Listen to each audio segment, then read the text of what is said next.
Hello, मेरा नाम अमित है और आज हम लोग पढ़ेंगे इम्यूनोसप्रेसेंट्स का पार्ट 2। इसमें अभी क्या है कि हमने एक माउस लिया, बेचारे माउस में हमने एक एंटीजन डाला, कोई भी जो हमको जिसके अगेंस्ट एंटीबॉडी बनाना है। तो फिर जब उसमें एंटीबॉडी बन गया तब हम लोगों ने उसका स्प्लीन लिया और उससे बी लिम्फोसाइट्स एक्सट्रैक्ट किया। अब उस बी लिम्फोसाइट्स को हमने माइलोमा सेल, मतलब जो प्लाज्मा सेल है, उसका कैंसरस वर्जन के साथ मिक्स किया, तो उससे हाइब्रिडोमा बनाया। अब हाइब्रिडोमा क्या करेगा, मल्टीप्लाई करेगा बहुत सारा एंटीबॉडीज़ बनाएगा उस स्पेसिफिक एंटीजन के लिए। तो अब हम लोग पार्ट्स ऑफ एंटीबॉडी पे जाते हैं। एक होता है constant part, variable part and hyper variable part. तो ऐसे ही जब भी हम लोग कोई मोनोक्लोनल एंटीबॉडी बनाते हैं तो उसका कुछ पार्ट ह्यूमन का हो सकता है, कुछ पार्ट ऐसा किसी एनिमल का हो सकता है। काइमेरिक बोलते हैं। काइमेरिक मतलब क्या कि आधा इंसान और आधा जानवर, जैसे नरसिम्हा था तो वैसे ही फॉर एग्जांपल काइमेरिक उस हिसाब से बोलते हैं कि दो चीज़ों से मिलके बना हुआ। तो काइमेरिक अगर मोनोक्लोनल एंटीबॉडी है तो उसका जो कांस्टेंट पार्ट है वो ह्यूमन का रहता है और काइमेरिक पार्ट वेरिएबल और हाइपर वेरिएबल का रहता है। वैसे को हम लोग काइमेरिक बोलेंगे। 65% ह्यूमन कंपोनेंट होगा उसमें, और ह्यूमनाइज्ड में कांस्टेंट प्लस और एक इंक्लूड कर दिया हमने वेरिएबल, वो ह्यूमन का रहेगा, और HV मतलब हाइपर सिर्फ सबसे ज़्यादा वेरिएबल ही काइमेरिक का रहेगा। और ह्यूमन में तो सब कुछ ही कांस्टेंट, वेरिएबल, हाइपर वेरिएबल सब कुछ ह्यूमन का रहेगा।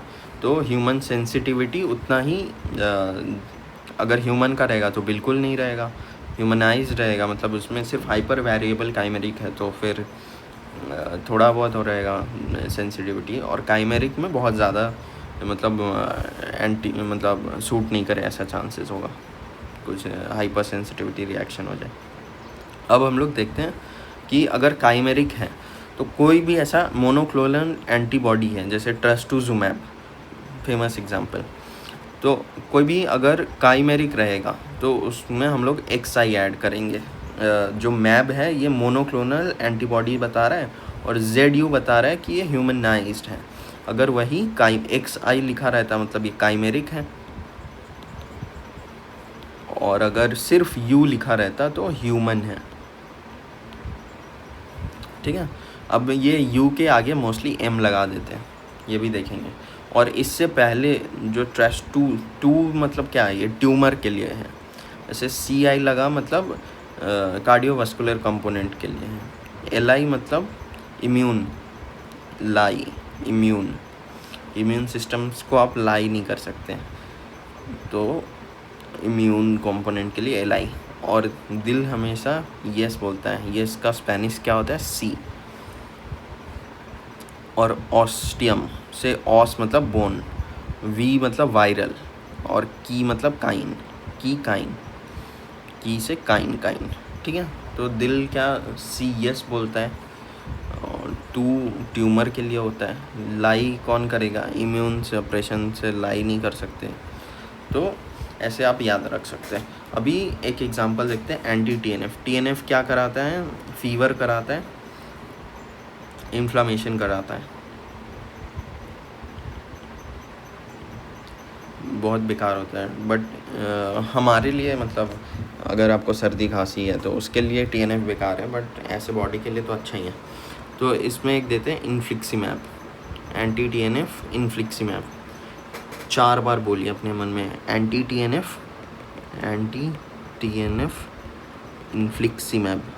नेटफ्लिक्स होता है वैसे ही इन्फ्लिक्स ई मैब, ये तो मैब आपको याद ही रहेगा, XI भी आपको याद रहेगा।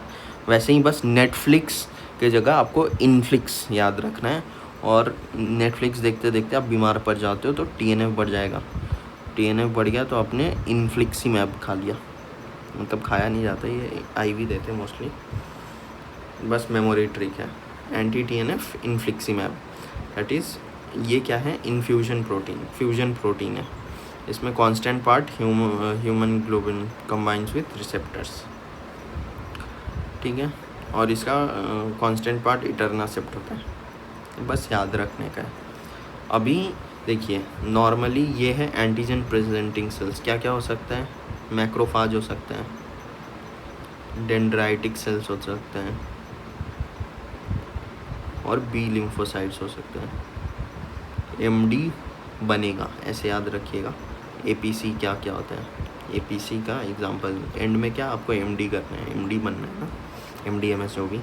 तो macrophage, dendrite and B lymphocytes, उसमें क्या होता है? एमएचसी मॉलिक्यूल होता है। MHC1 एक तरह से, मैं आपको एक्स्ट्रा इन्फॉर्मेशन दे रहा हूँ, ये आपका आधार कार्ड की तरह होता है। ये अगर किसी सेल में नहीं है तो फिर वो सेल को नेचुरल किलर सेल मार देगा, वो छोड़िए। बट अभी याद रखिए कि APC जो होता है उसके ऊपर 2 सरफेस प्रोटीन होता है, एक MHC होता है और एक 8086 होता है। APC और A से आपको ऐसे याद रखने के लिए 80, A से 80 ऐसा याद रखिएगा, 8086, A से 80 ऐसा बोलिए तो आपको याद रहेगा, नहीं तो बहुत कन्फ्यूज़न होगा। तो APC पे क्या क्या होता है? A से 80, CD 80, 86 और MHC मॉलिक्यूल। और T सेल जो होता है उस पर T सेल रिसेप्टर होगा और ये CD28 और 152 होता है। देखिए अगर ये CD28 से बाइंड करेगा तो T सेल एक्टिवेट हो जाएगा, और अगर CTLA4 मतलब CD152 से बाइंड करेगा तो फिर वो इनएक्टिवेट हो जाएगा। तो T सेल में क्या क्या 3 चीज़ होता है? T सेल में 28 होता है, 152 होता है। 28 152 4 बार बोलिए। T सेल में 28 152, 28 152, 28 मतलब सम यहाँ पे 10 हो रहा है और ये 152, 28 152। तो आपको याद हो गया कि उस पे क्या होता है? APC पे आपका 8086 और MHC था, और इस पे क्या था? 28 और 152 और TCR, T सेल रिसेप्टर, 3 चीज़ रहेगा उसमें। 8086 आपका 28 एंड 152 से इंटरेक्ट करेगा, वो 28 पे वो पॉजिटिव मतलब उसको एक्टिवेट कराएगा और 152 इनएक्टिवेट कराएगा। तो इन सब में हम लोग क्या करते हैं? 2 दवाई होता है, एबार्टासेप्ट एंड बिलाटासेप्ट। वो आपका 8086 के साथ बाइंड करेगा जो T लिम्फोसाइट्स पे है, नहीं जो APC पे, सॉरी जो APC पे है, तो उसको जस्ट इंटरेक्ट नहीं करने देगा 28 के साथ, तो 28 एक्टिवेट नहीं हो पाएगा, तो T सेल एक्टिवेट नहीं होगा। तो ये 8086 के साथ एबार्टासेप्ट एंड बिलाटासेप्ट बाइंड कर जाता है। वैसे ही अब एबार्टासेप्ट और बिलाटासेप्ट को याद कैसे करना है? अपने एक गए जूता का दुकान रहता है बाटा, तो यहाँ पे एक कैट आपको दिखा, ठीक है, ये आपका कैट है। तो आपने देखा बाटा के बाजू में एबार्टासेप्ट और ये बिलाटासेप्ट, ऐसे याद रखना है, ठीक है। अभी ये इंटरल्यूकिन 2 रिसेप्टर का ब्लॉकर्स देखते हैं, CD25 भी बोल सकते हैं। अभी 2 से बाई या डाई याद रखिएगा, बाई से बेसिलिजुमैब और डेक्लिजुमैब, इन दोनों का इनहिबिटर्स है। तो क्या क्या नाम याद रखें? इंटरल्यूकिन 2 भी बहुत बेकार होता है, ये भी इन्फ्लेमेशन कराता है। तो 2 से बाई या डाई, तो बेसिलिजुमैब एंड डेक्लिजुमैब, बेसिली एंड डेक्लिजुमैब। ये डेक्लिजुमैब लॉन्गर एक्टिंग होता है। अभी 52 का इनहिबिटर्स पे देखते हैं, एलेंटुजुमैब। अभी 52 एलेंटुजुमैब, इसका कोई ट्रिक नहीं है, आपको याद करना होगा। अपन एलन में गए होगे, एलेंटुजुमैब नहीं, ये Z है, मतलब ये क्या है? ZU है, मतलब क्या है? ह्यूमनाइज्ड। एलेंटुजुमैब 52 के लिए होता है, 52 के लिए एलेंटुजुमैब। इसका रिफ्रैक्टरी ट्रांसप्लांट के लिए होता है और MS के लिए होता है। भी anti-TNF में फिर से इटर्नासेप्ट, इन्फ्लिक्सिमैब, ये हमने ऊपर ही देखा था कि अब बीमार पड़ गए तो इन्फ्लिक्सिमैब, नेटफ्लिक्स TNF याद है वो कहानी, तो इन्फ्लिक्सिमैब, इटर्नासेप्ट। अभी गोलीमुमैब एंड एडालीमुमैब, देखिए, अब नेटफ्लिक्स देखते देखते बीमार पड़ गए, तो गोली आपको हमेशा, आपको दवाई तो रोज़ ही खाना है ना, तो आदमी को गोली हमेशा इटर्निटी के लिए नहीं दे सकते। आदमी को गोली इटर्निटी के लिए नहीं दे सकते। नेटफ्लिक्स देखते देखते जो बीमार पड़ा है आदमी, तो इससे आपको याद रहेगा इन्फ्लिक्सीमैब, एडालीजुमैब, गोलीमुमैब और इटर्नासेप्ट। ऐसे ही ये स्टोरी से एंटी TNF आपका सॉर्टेड है। इसमें क्या ब्लैक बॉक्स वार्निंग आता है, मतलब ये इतना सीवियर साइड इफ़ेक्ट्स इसका हो सकता है, इसलिए इसको बहुत ही जुडिशियली यूज़ करना होता है। इससे क्या क्या हो सकता है, increase chances of opportunistic infections, lymphoma, malignancy, सब कुछ हो सकता है। अभी इंटरल्यूकिन 1 का इनिबिटर्स देखते हैं, ये भी इन्फ्लेमेटरी होता है। एनाकिनरा, आपको 1 से A से शुरू होता है, तो एनाकिनरा ये क्या है, ये इसका 2 इंडिकेशन है, rheumatoid arthritis and CAPS, cryopyrin associated periodic syndrome. आपको मेनली IL-1 एनाकिनरा, ए से anakinra, RA and CAPS, cryopyrin associated periodic syndrome. और दूसरा ब्लॉकर जो है वो कैनिनुमैब है, कैनकिनुमैब, इसको भी कैप्स में और इडियोपैथिक जुवेनाइल अर्थराइटिस में यूज़ करते हैं। और एक दवाई है रिलोनासेप्ट, ये अभी गाउट के लिए ट्रायल फेज़ में है। तो क्या क्या दवाई देखा हमने, 1 से anakinra and canakinumab, anakinra canakinumab, ana can do it, ऐसे याद रख सकते हैं, ana can do it, anakinra and canakinumab. और राइलोनासेप्ट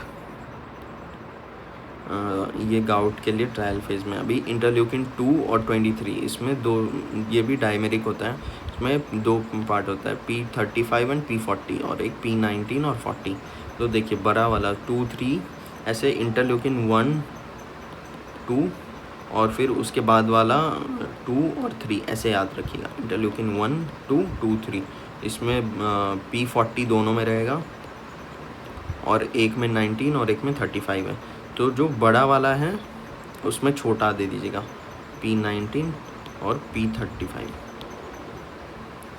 तो ऐसा जो P40 का ब्लॉकर है वो दोनों को ब्लॉक कर देगा, तो उसका है उस्तेकीनुमैब।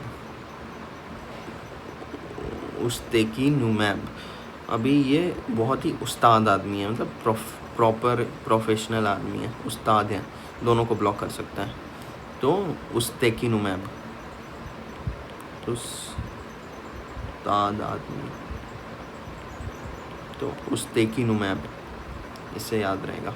इसको किस लिए देते हैं, सोरियासिस, स्किन कंडीशन है जिसमें बहुत ज़्यादा गंदा दिखता है स्किन, टर्नओवर टाइम बहुत कम हो जाता है, स्किन टर्नओवर टाइम, तो बहुत ज़्यादा मतलब स्किन पे केराटिन पिगमेंट्स इकट्ठा हो जाता है। और जो P19 का ब्लॉकर है वो ऐसे आपको गुसेलटुमैब, और ये 2 ड्रग्स हैं, इतना याद नहीं करना, मेन ये गुसेलटुमैब याद कर लीजिए, काफ़ी है। और ये IL-6 में सैरिलिमस, टोसिलोलिमस और सिल्टुजिमैब और सेट्रालिजुमैब, ये चारों दवाई आपको याद करना होगा। अभी IL-6 में सैरिलुमैब इजी है याद करना, सैरिलुमैब, टोसिलिजुमैब, ये 2 याद कर सकते हैं, टोसिलिजुमैब,